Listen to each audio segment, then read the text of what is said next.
சரசரம் பண்ணுங்க.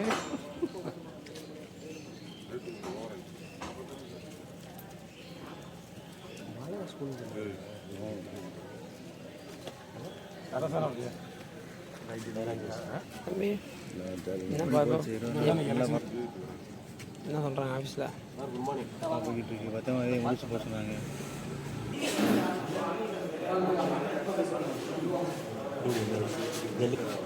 Top top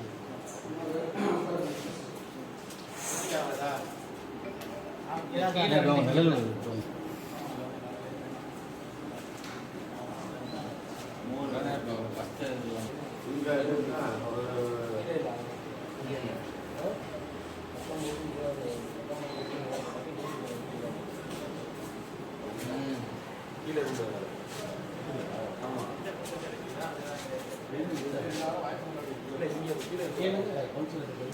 கீழே இருந்து உள்ள வரும் கடைசி வரும்.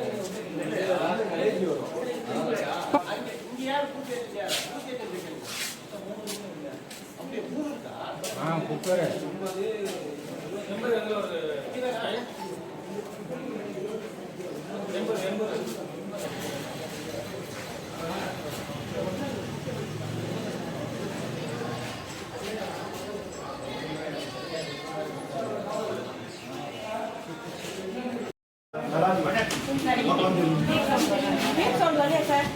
செக் பண்ணுறாங்களா?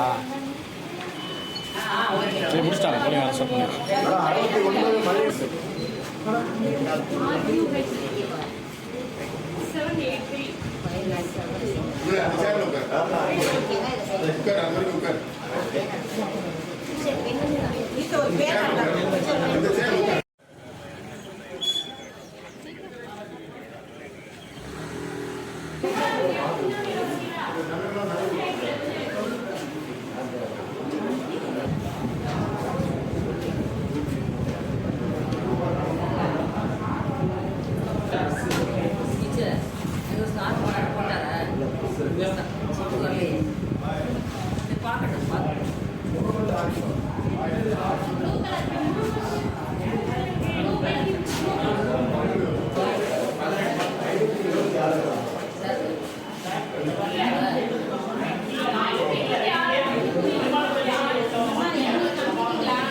இப்படி கூட்டம் வரக்கூடாது.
கொஞ்சம் பின்னாடி வாங்க சார், கொஞ்சம் பின்னாடி வாங்க, பின்னாடி வாங்க, பின்னாடி வாங்க.